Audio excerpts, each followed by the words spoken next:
Escribe en los comentarios desde dónde y a qué hora nos ves. Así podré conocerte mejor. Para apoyar el canal gratis, no olvides suscribirte y darle like.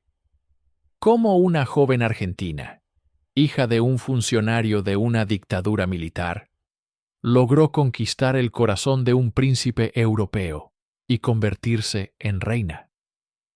La historia de Máxima Zorreguieta es mucho más que un cuento de hadas. Es un relato de ambición, controversia y una vida bajo el microscopio implacable de la opinión pública. Desde los salones de Buenos Aires hasta los pasillos del poder en los Países Bajos, cada paso, cada sonrisa y cada decisión ha sido analizada. Hoy desvelaremos la historia de la mujer que, incluso con una corona, nunca dejó de ser observada. El 17 de mayo de 1971, en Buenos Aires, nacía Máxima Zorreguieta Cerruti.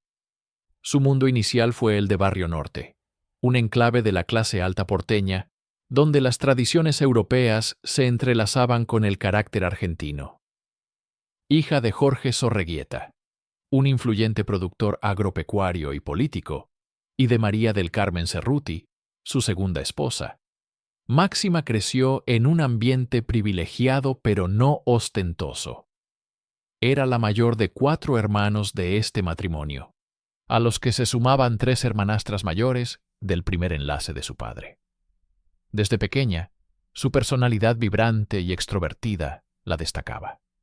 Sus amigos la apodaban Max, una niña llena de energía, curiosidad y una sonrisa que se convertiría en su sello distintivo. Su educación fue forjada en el Northlands School, una prestigiosa institución bilingüe que no solo le proporcionó una sólida formación académica, sino que también la expuso a una mentalidad internacional. Allí, entre el inglés y el español, entre el hockey sobre césped y los estudios rigurosos, se moldeó el carácter de una joven que aprendió a moverse con soltura en diferentes círculos sociales. El hogar de los Zorreguieta era un punto de encuentro social, donde la política y los negocios eran temas de conversación habituales en la mesa. Este entorno, sin duda, despertó en ella una temprana conciencia del mundo más allá de las fronteras de su barrio. Era una vida cómoda, protegida, pero bajo la superficie de la normalidad de una familia acomodada. Argentina vivía tiempos convulsos, sin que la pequeña Máxima lo supiera. Las decisiones y el papel de su padre en la esfera pública estaban tejiendo un complejo tapiz que, décadas más tarde, proyectaría una larga sombra sobre su propio destino, obligándola a confrontar un pasado que no era suyo, pero que inevitablemente la definiría ante los ojos del mundo. Para entender a Máxima, es ineludible examinar la figura de su padre, Jorge Zorreguieta. Su legado es una dualidad compleja que se convirtió en el primer gran obstáculo de su vida pública. Durante la última y más sangrienta dictadura militar argentina, el autodenominado Proceso de Reorganización Nacional, Zorreguieta ocupó un cargo de alto rango. Fue secretario de Agricultura y Ganadería, un puesto civil clave dentro de un régimen militar que fue responsable de la desaparición forzada de más de 30.000 personas. Esta conexión no era un detalle menor en su biografía. Era una mancha indeleble que la seguiría a través del océano hasta el corazón de una de las democracias más antiguas de Europa. Durante años, Jorge Zorreguieta sostuvo que su rol fue puramente técnico, que desconocía las atrocidades sistemáticas que se cometían a pocos kilómetros de su despacho. Afirmaba que su labor se centraba en la economía agraria y que no participaba en las decisiones represivas del régimen. Sin embargo, para los organismos de derechos humanos y gran parte de la sociedad argentina y mundial, ser un alto funcionario de aquella junta era, como mínimo, una forma de complicidad pasiva. Esta sombra del pasado de su padre no se disipó con el tiempo. Por el contrario, se agigantó cuando el nombre de Máxima comenzó a sonar en los círculos reales europeos. La pregunta se volvió inevitable y dolorosa. ¿Podía la hija de un funcionario de una dictadura brutal convertirse en la reina de los Países Bajos? El pasado de Jorge no solo definiría los límites de su propia vida, sino que también sometería a su hija a un escrutinio implacable, forzándola a navegar las turbulentas aguas de la historia, la memoria y la responsabilidad familiar, mucho antes de llevar una corona.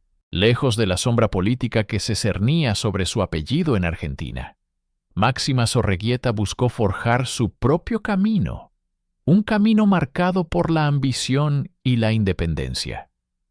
Tras licenciarse en Economía por la prestigiosa Universidad Católica Argentina en 1995, tomó una decisión que definiría su carácter: mudarse a Nueva York. La Gran Manzana, con su ritmo frenético y su promesa de meritocracia, era el escenario perfecto para una joven decidida a triunfar por sus propios méritos.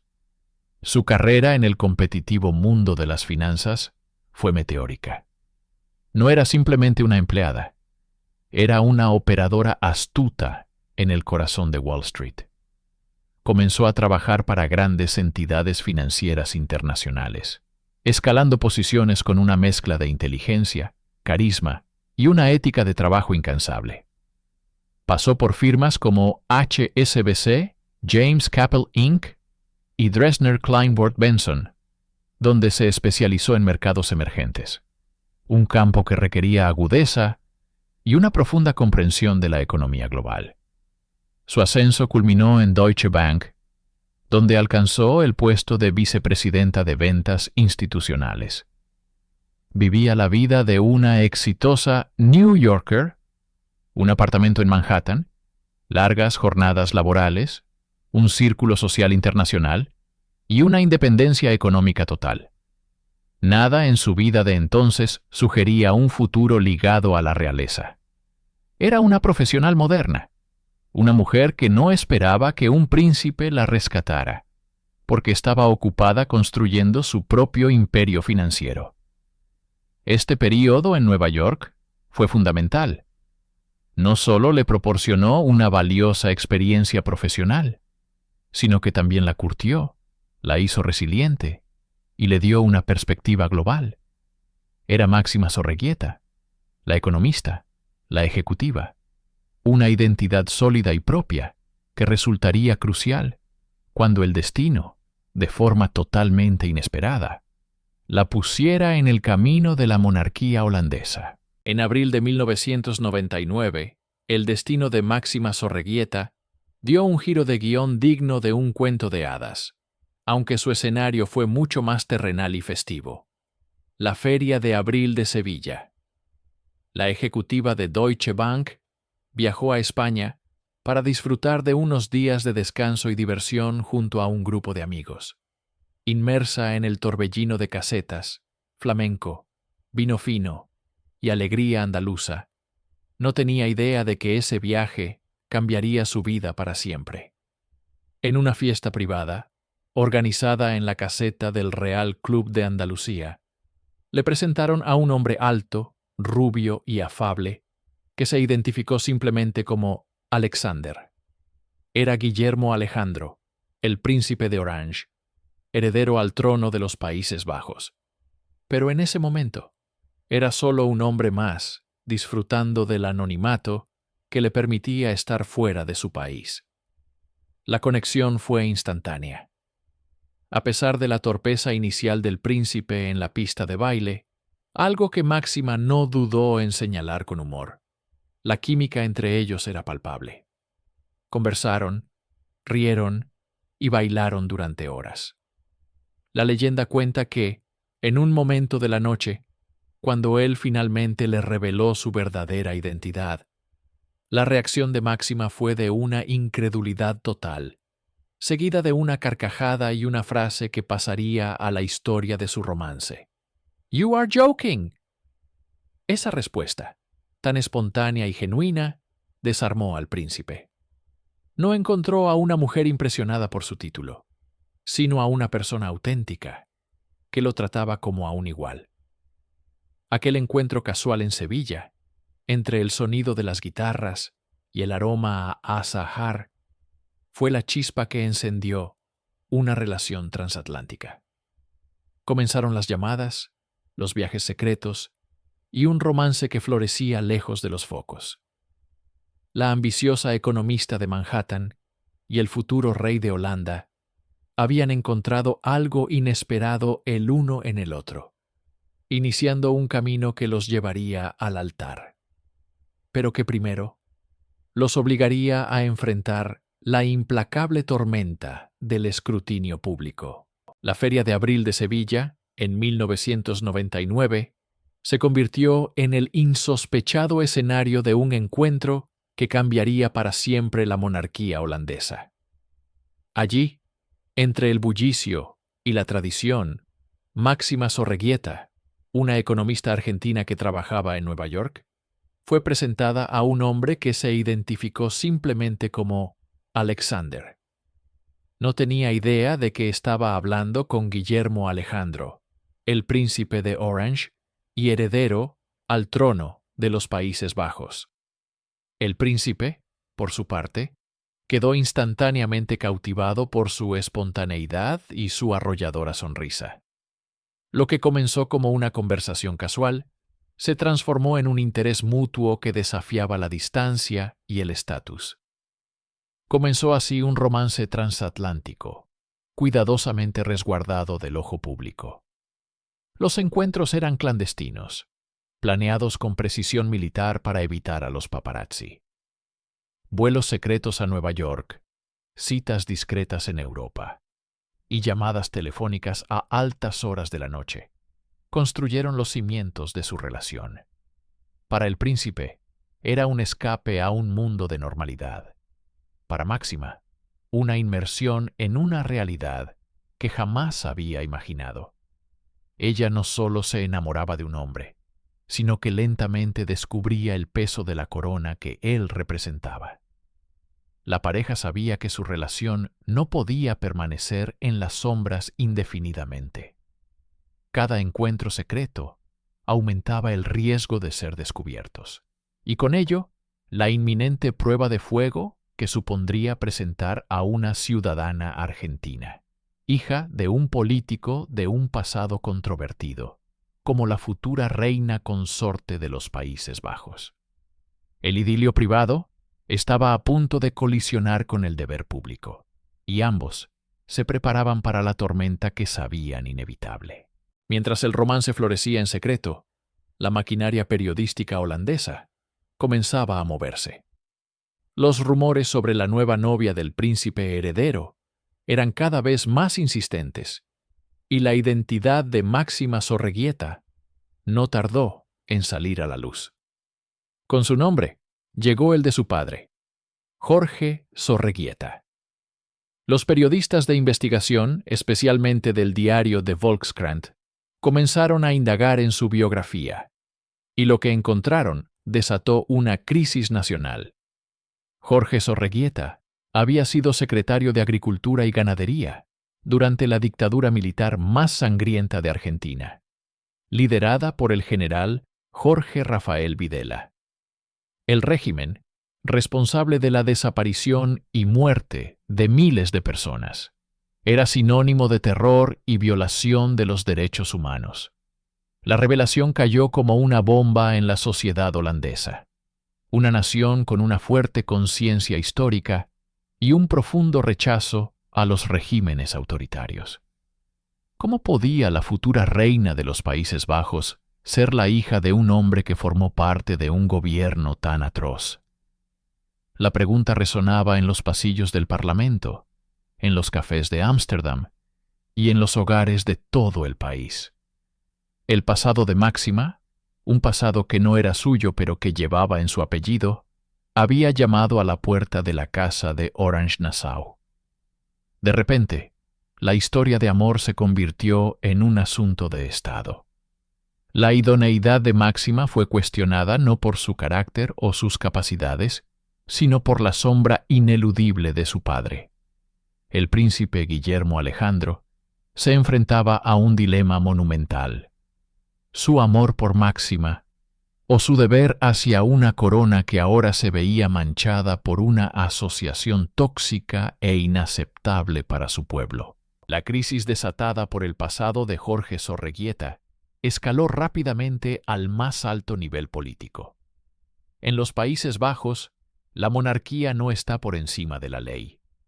La Constitución exige que el Parlamento, los Estados Generales, otorgue su consentimiento para el matrimonio de un miembro de la Casa Real, especialmente el del heredero al trono. Sin esa aprobación, Guillermo Alejandro se vería forzado a renunciar a sus derechos de sucesión si decidía casarse con Máxima. El entonces primer ministro, el laborista Wim Kok, se encontró en una posición extraordinariamente delicada. Debía equilibrar el deseo personal del príncipe, la estabilidad de la monarquía y el sentir moral de la nación. Para tomar una decisión informada y calmar el clamor público, el gobierno comisionó una investigación secreta. Se le encargó al profesor Michel Baud, un respetado experto en estudios latinoamericanos, que determinara el grado exacto de implicación de Jorge Zorreguieta en las violaciones de derechos humanos durante la dictadura. El informe de Baud fue concluyente. Aunque era muy poco probable que Zorreguieta hubiera participado directamente en actos de violencia, era inconcebible que, desde su alta posición en el gobierno, no hubiera tenido conocimiento de la represión generalizada y las desapariciones forzadas. No era un criminal de guerra, pero su presencia en el régimen lo hacía cómplice moral a los ojos de muchos. Con este informe en mano, comenzaron intensas y secretas negociaciones entre el gobierno, la Casa Real y la propia Máxima. El futuro de la pareja y de la monarquía holandesa pendía de un hilo, sujeto al veredicto de los representantes elegidos por el pueblo.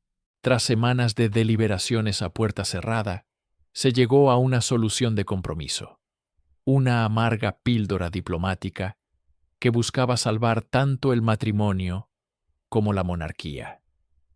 El primer ministro Wim Kok anunció la decisión. El Parlamento daría su bendición al enlace, pero con una condición innegociable.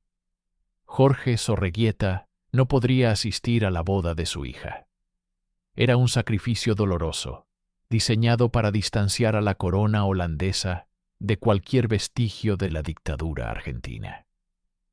El 30 de marzo de 2001, la reina Beatriz anunció oficialmente el compromiso de su hijo, el príncipe de Orange, con Máxima Zorreguieta.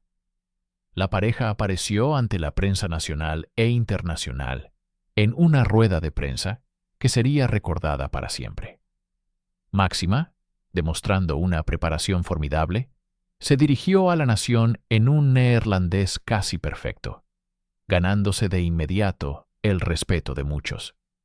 Sin embargo, el momento crucial llegó cuando un periodista la confrontó directamente sobre las acciones de su padre. Con la voz entrecortada y los ojos llenos de lágrimas, expresó su pesar por el dolor causado por el régimen, distanciándose de sus actos, pero sin repudiar a su padre. Esas lágrimas, vistas en directo por millones de personas, humanizaron a la futura princesa. Mostraron a una mujer atrapada entre el amor filial y la razón de Estado, una figura trágica que asumía con valentía un pasado que no le pertenecía. Aunque el compromiso estaba asegurado, quedaba claro que su camino hacia el trono no sería un cuento de hadas. Sería un trayecto bajo el escrutinio constante, donde cada gesto y cada palabra serían analizados, y la sombra de su origen la acompañaría siempre. Una vez anunciado el compromiso, Máxima Zorreguieta se embarcó en la tarea más desafiante de su vida: transformarse de una economista argentina a la futura reina de los Países Bajos. El proceso fue una inmersión total y acelerada en una cultura completamente nueva. Se retiró de la vista pública y se instaló en el Palacio Huis ten Bosch, donde comenzó un riguroso programa de estudios diseñado para moldearla en su nuevo rol. El idioma fue el primer y más grande obstáculo. Bajo la tutela de varios profesores, Máxima dedicó innumerables horas a dominar el neerlandés, una lengua conocida por su complejidad fonética. Su objetivo no era solo hablarlo, sino pensar y sentir en él, entender sus modismos y su humor. Paralelamente, se sumergió en la historia de los Países Bajos, desde sus batallas por el agua hasta su complejo sistema político de Poldermodel, basado en el consenso. Estudió la Casa de Orange-Nassau, sus tradiciones, sus triunfos y sus tragedias, comprendiendo el peso de la institución en la que estaba a punto de entrar. No se trataba solo de memorizar fechas y nombres. Era un esfuerzo por comprender el alma de la nación. Aprendió sobre las costumbres sociales, la etiqueta de la corte y el delicado equilibrio entre la formalidad de la monarquía y la naturaleza igualitaria de la sociedad holandesa. Este período de aislamiento y estudio intensivo fue crucial. Demostró al pueblo neerlandés su compromiso y dedicación. Cada aparición esporádica revelaba un progreso notable, un acento que se suavizaba y una confianza que crecía. Estaba construyendo, ladrillo a ladrillo, el puente entre su pasado argentino y su futuro holandés, preparándose meticulosamente para el día en que se convertiría en Su Alteza Real, la princesa de Orange. El 2 de febrero de 2002, el mundo fijó su mirada en Ámsterdam. Era el día de la boda de Guillermo Alejandro y Máxima. La ciudad, engalanada de naranja, vibraba con una mezcla de expectación y júbilo. La ceremonia civil tuvo lugar en la antigua bolsa de valores, la Beurs van Berlage, pero fue en la Nieuwe Kerk, la iglesia nueva, donde se desarrollaría el momento que definiría la percepción pública de Máxima para siempre. Vestida con un impresionante diseño de Valentino de seda micado marfil, con un cuello barco y una cola de 5 metros, Máxima caminó hacia el altar. Pero más allá del esplendor y la pompa real, fue un instante de profunda emoción lo que cautivó a millones. Durante la ceremonia, el bandoneonista Karel Kraaienhof interpretó Adiós Nonino, un tango melancólico de Astor Piazzolla. La pieza era un homenaje directo a su padre, Jorge Zorreguieta, cuya ausencia, debido a la controversia sobre su pasado político, pesaba sobre el feliz evento. Al escuchar las notas que la transportaban a su Argentina natal, a su familia y a todo lo que había dejado atrás, las lágrimas comenzaron a brotar de los ojos de Máxima. No fue un llanto desconsolado, sino una expresión sincera y vulnerable de amor, pérdida y sacrificio. En ese momento, dejó de ser una figura lejana y se convirtió en una persona real, una mujer dividida entre dos mundos. Esas lágrimas, transmitidas en vivo a todo el país, derribaron las últimas barreras de escepticismo. El pueblo holandés vio en ellas no solo a una futura reina, sino a una mujer con un corazón que sentía profundamente. Fue el instante en que Máxima, a través de su vulnerabilidad, conquistó definitivamente a su nueva patria. Tras la boda de Cuento de Hadas, la siguiente expectativa nacional recayó sobre la continuación de la dinastía Orange-Nassau. La pareja no tardó en cumplir con esta esperanza. El 7 de diciembre de 2003, las campanas de las iglesias de todo el reino sonaron para anunciar el nacimiento de la primera hija de los príncipes, Catarina Amalia Beatrix, Carmen Victoria, la futura reina de los Países Bajos. Su llegada fue un acontecimiento de inmensa alegría nacional, asegurando la línea de sucesión directa por primera vez en generaciones. Máxima abrazó la maternidad con la misma energía y dedicación que había demostrado en su preparación como princesa. A pesar de la intensa atención mediática, ella y Guillermo Alejandro se esforzaron por crear un ambiente lo más normal posible para sus hijas. 2 años después, el 26 de junio de 2005, la familia creció con el nacimiento de su segunda hija, la princesa Alexia Juliana Marcela Laurentien. Y el 10 de abril de 2007, llegó la tercera y última hija, la princesa Ariane Wilhelmina Máxima Inés. Con el nacimiento de las 3 princesas, conocidas popularmente como las A-Team, la imagen de la familia real se consolidó como la de una unidad moderna, cercana y vibrante. Máxima se convirtió en un referente de la maternidad en la realeza, combinando sus deberes oficiales con la crianza activa de sus hijas. Las sesiones fotográficas anuales, en las que las niñas aparecían jugando y comportándose como cualquier otro niño, ayudaron a humanizar aún más a la monarquía. Máxima no solo había dado herederas al trono, había infundido una nueva vida y un palpable calor familiar al corazón de la casa de Orange, forjando un vínculo aún más fuerte con el pueblo holandés. Con su posición como princesa de Orange consolidada y su familia formada, Máxima comenzó a trazar un camino propio dentro de la estructura de la monarquía. No se conformó con ser simplemente la esposa del heredero. Buscó activamente áreas donde su experiencia y pasión pudieran generar un impacto real. Aprovechando su sólida formación como economista, se interesó profundamente en el campo de las microfinanzas y la inclusión financiera. En 2009, este interés se formalizó a nivel mundial cuando fue nombrada asesora especial del Secretario General de las Naciones Unidas para la financiación inclusiva para el desarrollo. Este no era un rol honorífico.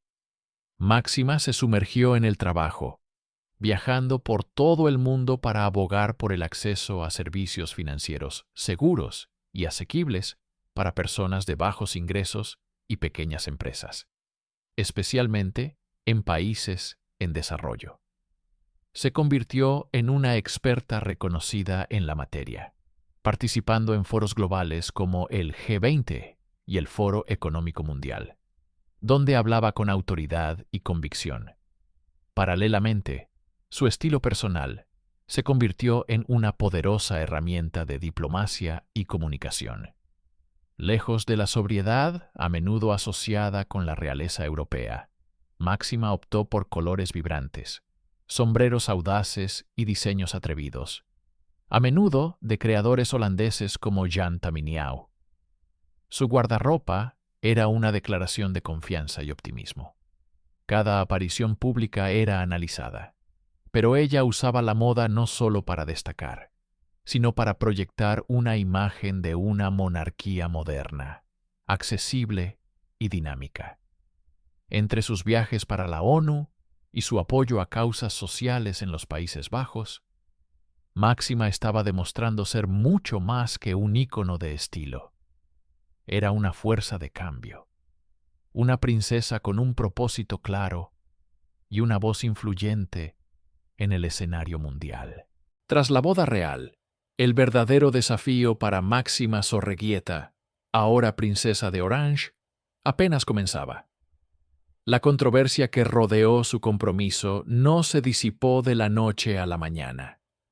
Parte del pueblo holandés la observaba con escepticismo, esperando un tropiezo, una señal de que no estaba a la altura del papel que le había sido conferido.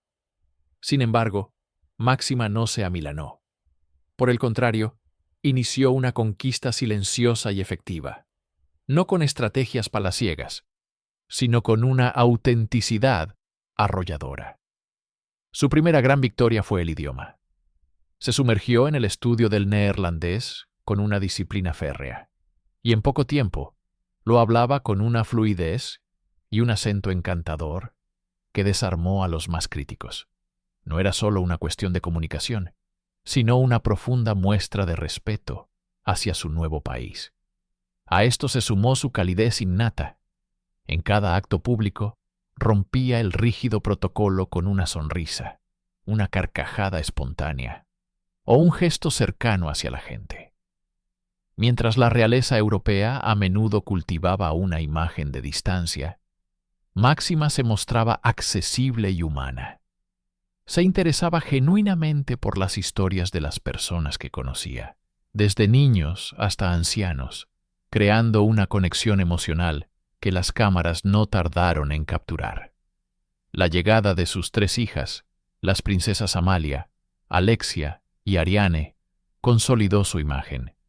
El pueblo vio en ella no solo a una princesa, sino a una madre dedicada que luchaba por darles a sus hijas una infancia lo más normal posible, dentro de las extraordinarias circunstancias.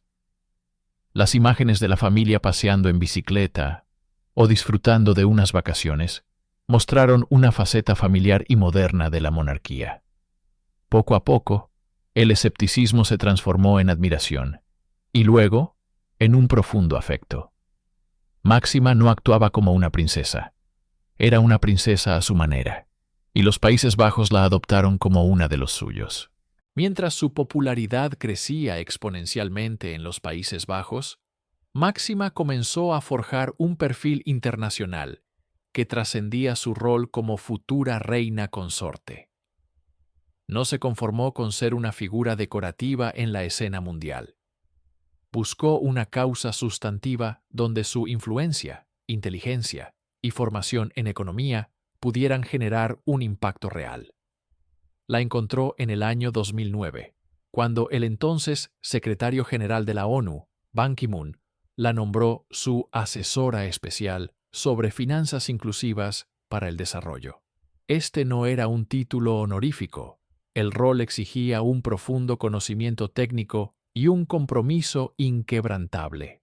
La misión de Máxima era clara y compleja: abogar a nivel global para que todas las personas, especialmente las más vulnerables y las pequeñas empresas, tuvieran acceso a servicios financieros seguros y asequibles como cuentas de ahorro, créditos, seguros y sistemas de pago.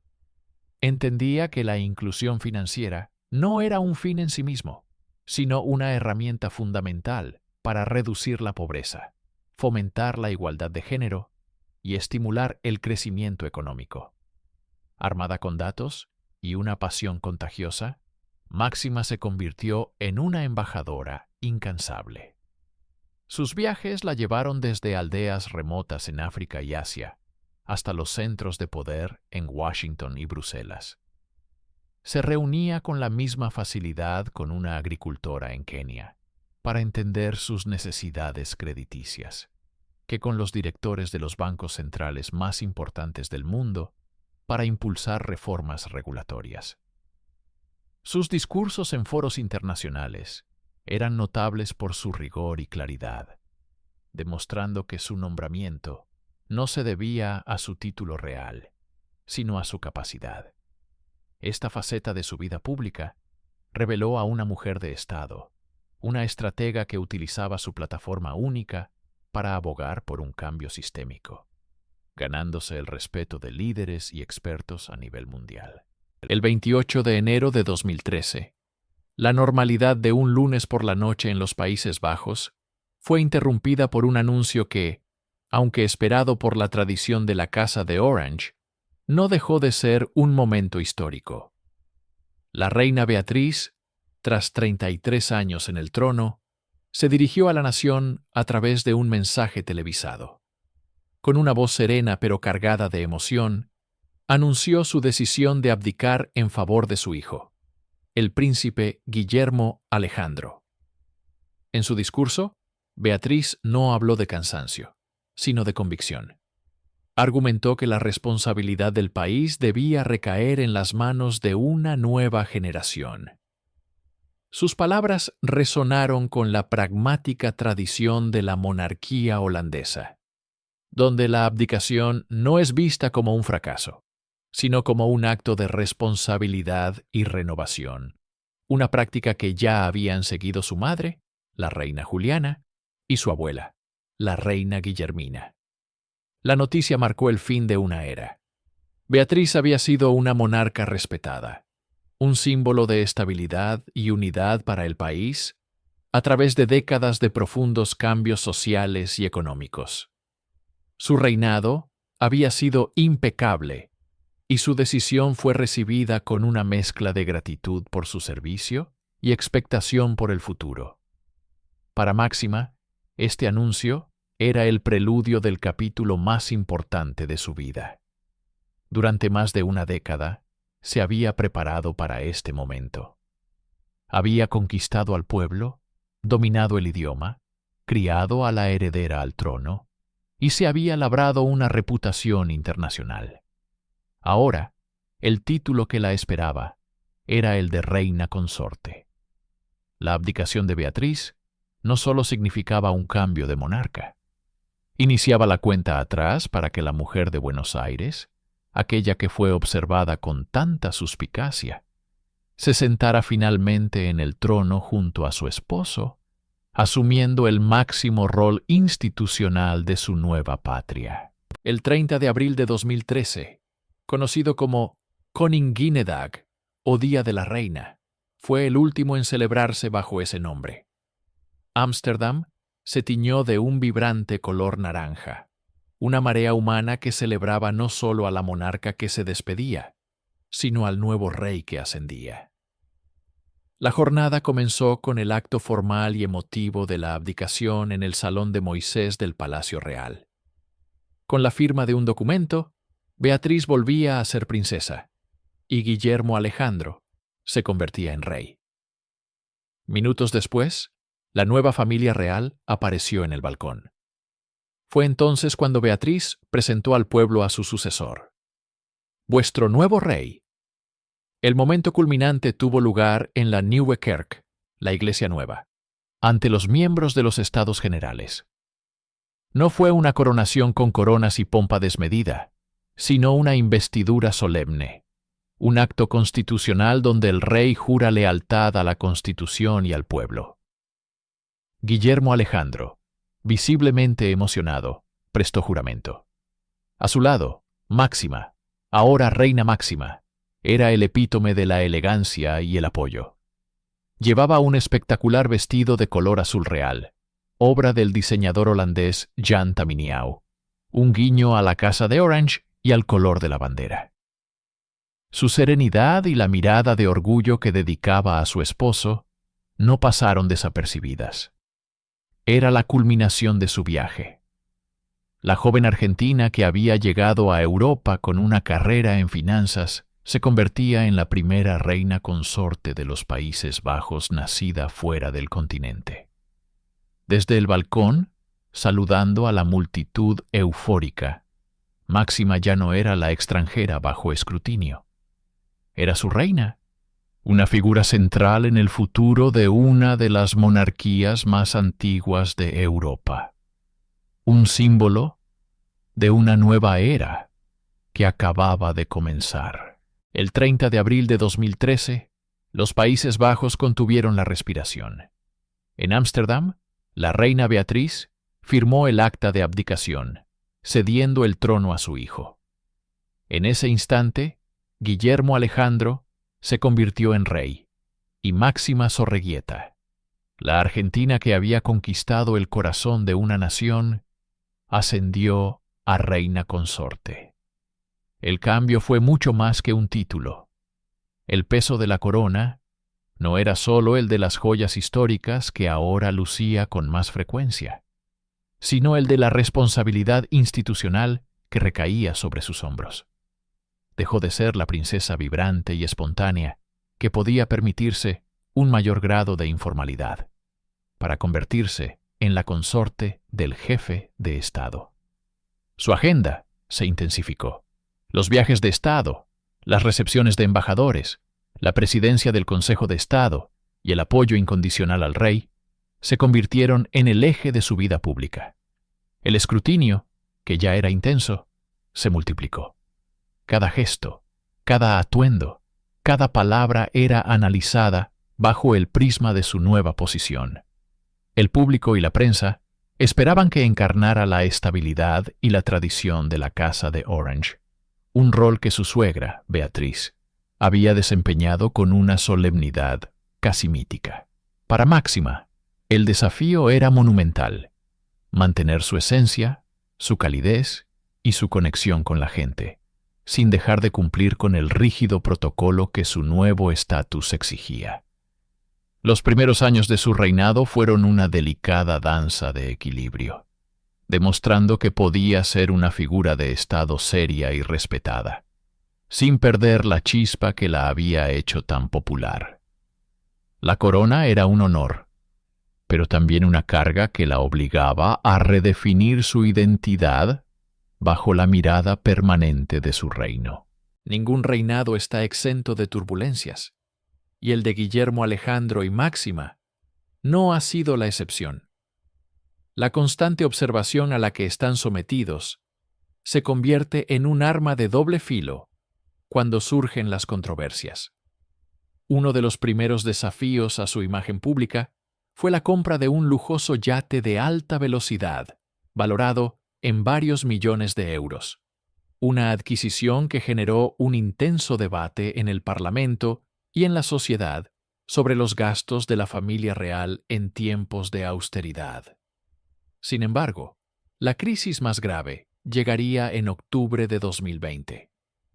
En plena segunda ola de la pandemia de COVID-19 y con el gobierno pidiendo a los ciudadanos limitar sus viajes, se reveló que la familia real había volado a su villa privada en Grecia para pasar unas vacaciones. La indignación pública fue inmediata y masiva. La presión fue tal que la familia tuvo que interrumpir su viaje y regresar a los Países Bajos. Días después, en un acto sin precedentes para la monarquía holandesa, el rey Guillermo Alejandro y la reina Máxima aparecieron en un video dirigido a la nación. Con un tono sombrío y compungido, pidieron disculpas públicas. Nuestro viaje a Grecia ha provocado fuertes reacciones de muchos holandeses. Duele haber traicionado su confianza en nosotros, admitió el rey.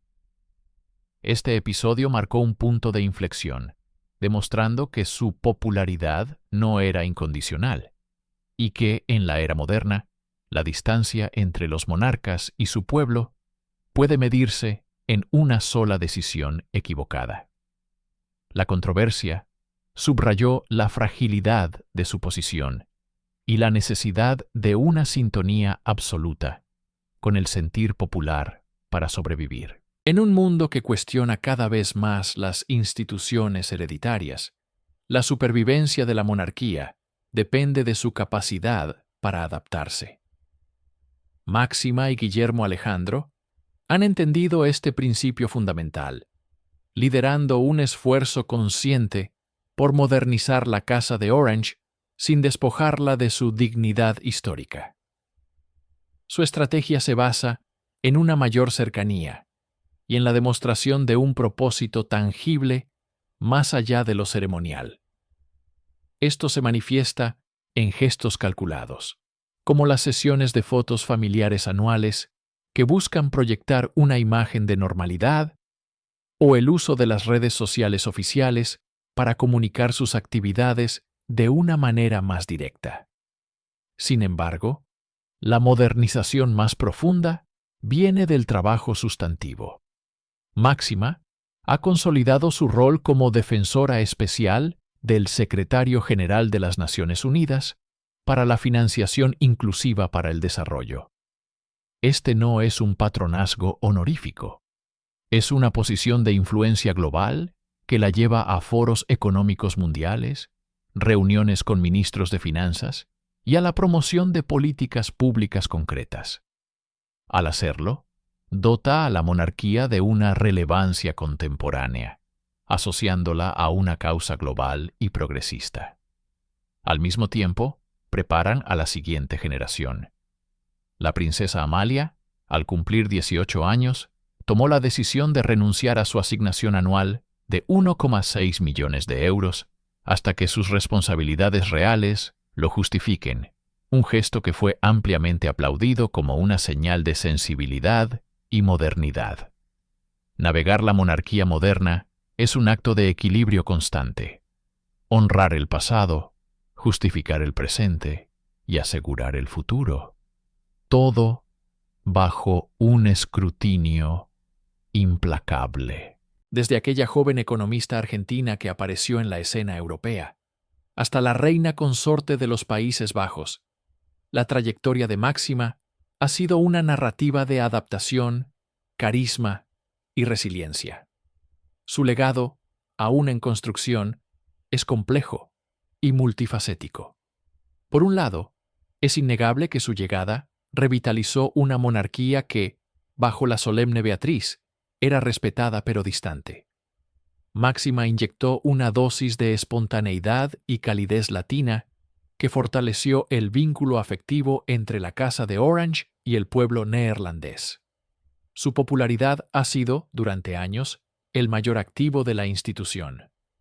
Por otro lado, su vida es el ejemplo paradigmático de lo que significa vivir bajo una observación eterna en la era digital. Cada decisión, cada gasto, cada viaje y cada expresión facial es capturada, analizada y juzgada en tiempo real. Se ha convertido en un símbolo de la tensión entre la vida pública y el anhelo de privacidad, una lucha que define a muchas figuras públicas del siglo XXI, pero que en su caso se magnifica por el peso de la corona. Su legado no será medido únicamente por los proyectos que apoyó o los discursos que pronunció. Será medido por su habilidad para navegar estas aguas turbulentas, para cometer errores y pedir perdón, para representar una institución milenaria sin dejar de ser ella misma. Máxima de Holanda es la reina que nunca dejó de ser observada. Y quizás su mayor logro sea haber encontrado la manera de reinar, de vivir y de construir un legado, no a pesar de esa mirada constante, sino a través de ella, sabiendo que cada uno de sus actos escribe una página en la historia de su país adoptivo.